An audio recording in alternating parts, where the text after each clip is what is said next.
Hey, my name is Melissa. I want to give you some information today on recognizing signs for a potential abuser. Okay, so you're hanging out with your friends, or maybe you've heard through windows, or your friend has told you these things. You're stupid. Your dog got into the trash, and I taught him a lesson, I put him outside, but you are going to clean this mess up. Oh, and besides, I needed that $5, so I just emptied out your purse over there, and you can go put it up. But I've been working all day, so you do what you gotta do. Or the scenario of, oh my God, I'm running late, he's gonna be so mad, he's gonna be so mad. You know, I just really can't hang out with you today. Thank you for the invite, you know, maybe next time. I know I keep saying that, but please, if you'll just bear with me, and maybe I can get some time, or maybe he'll let me, you know, hang out with you guys. And oh God, he's texting me again. This is like the 4th time. And where are you? What are you doing? How come you're not home yet? Now it's answering me, and now he's getting angry, and I really need to get home before he gets angry. But thank you for everything. So yeah, have you heard any of those? Maybe something similar to that? Well, those are early indications of potential domestic violence.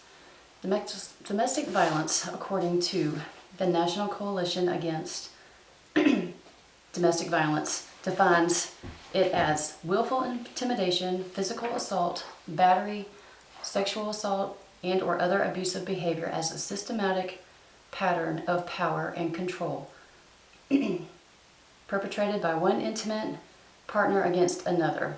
It includes physical violence, sexual violence, threats, and emotional abuse. Did you know that 1 in 4 women are affected by domestic violence at some point in their life? 1 in 4.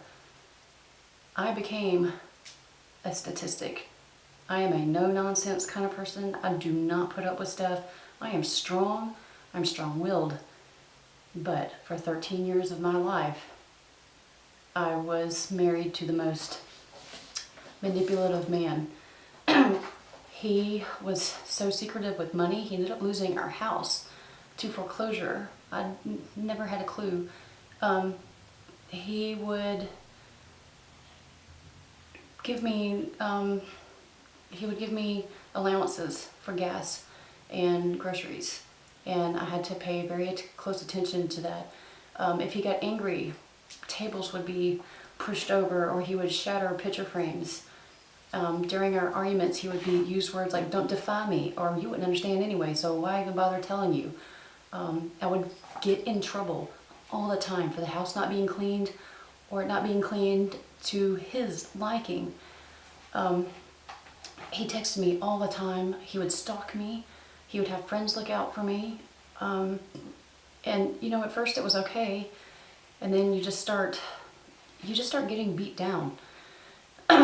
And finally, the physical abuse happened. He hit me so hard, he tore my eardrum, and I lost hearing in my ear, my left ear, for several weeks. The whole side of my face went numb, and he caused my jaw to lock up. Then he attacked me again. It wasn't until these attacks that I was referred to Safe Homes of Augusta.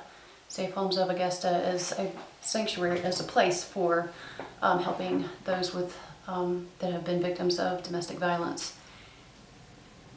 My time there with that counselor is where I learned that domestic violence isn't just physical.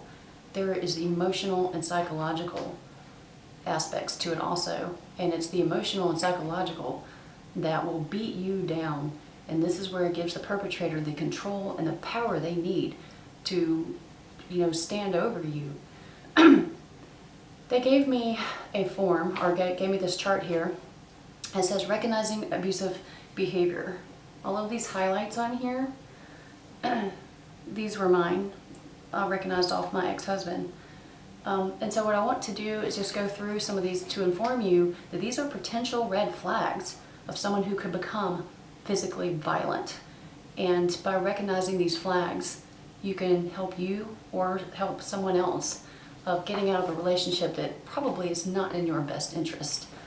Now, believe me, being a victim, it is hard. When you are emotionally beat down, it is hard to get out. And I was a stay-at-home mom. You try to be perfect, you try to please, you don't want to make them angry, and they have a way of manipulating everything to where it's all your fault. They're never in the wrong, okay? So what I want to do is go through some of these and inform you. One of these is verbal abuse, okay? They may threaten to kill or to hurt children or animals. They control access to money. That was a big one in our relationship. Accusations of cheating. So basically they don't trust you, but they think, and they're going to throw those out there like, oh, well, you know, was your boyfriend over today? Blah, blah, blah, blah. So that they have something. It's another form of manipulation, of verbal abuse. They're very possessive. They have to know everything about you and keep you close. Maybe you've rushed into a marriage. How about that one? You're in a relationship and within 6 weeks, maybe 3 months, you're married. Well, they want that ring on that finger. That way they can control you. That means that you are theirs. You belong to them.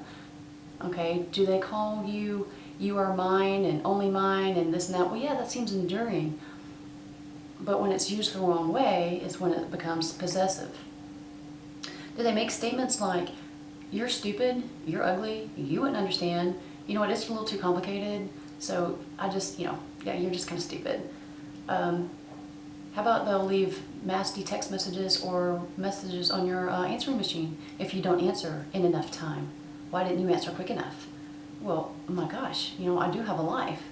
But again, you're not responding to them, okay? How about they're very sarcastic? Now, sarcasm can be fun. I can be pretty sarcastic. But when it's done in a demeaning manner, okay, that's another form of the verbal abuse. The intense jealousy. They're jealous over anything. They want to flaunt you around, but then they don't want anybody looking at you, okay? They'll talk to you as your prized pedestal, but then they'll bring you right back down to where you feel like you're the dirt beneath their feet, okay? How about some emotional abuse? Again, the irresponsibility with money. We need money. It's stressful enough. And then not knowing where that source is coming or what it's being blown on is very difficult. How about making insinuations or keeping you from your friends and family? That's a big one. In the beginning, I'm like, oh, I don't have enough time. I'm talking to my friend. I could never hang out with my friends because it wasn't appropriate, or he always had something else for me to do. You know, he could go hang out with his friends, but you can't. How was that fair? How was that right? All right? They're always laughing at you in a demeaning manner. Or how about they just give up on work? And then what do? Okay, all these ways an emotional bearing down on you. All right, throwing things. Well, that was a big thing. He would throw things. He would break picture frames. We would get in arguments, and I would run down the hallway to get away from him, and he would kick open that door, break the frames around it, but it didn't matter because he was a carpenter, and he could fix it.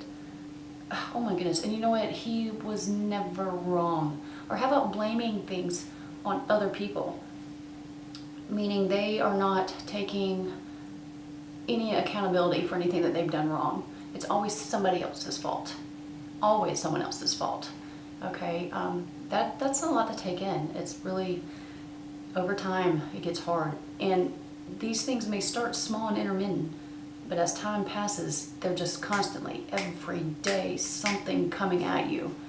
And if you're sitting there thinking, wow, some of these sound really familiar to me, I pray that they're not. But if they are, just recognize them for what they are. I'm giving you information on how to recognize the potential of a domestic violence, of the actual physical part. Here we get to the physical part. Now you've been verbally abused, you've been emotionally put down. Now they're going to throw things, they're going to break your personal items, slam doors. How about they tear clothes off of you? Okay, or they take you, and then we can get really physical. Any form of pushing, punching, tearing, clawing, scratching, anything like that, of course, is physical. This has been a pretty tough thing for me. I've only been doing this, recovering for a year. I was first attacked on December 3rd of 2015. We're going through a divorce. There's children involved.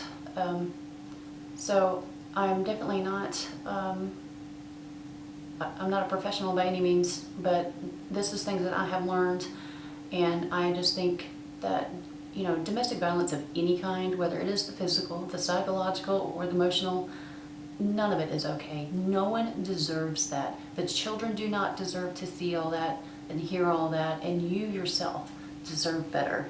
So if I've provided you with any information that can help you, or maybe you can help someone else, that, you know, that would be a blessing, and that is the whole point of this speech. So I thank you for your time, and God bless.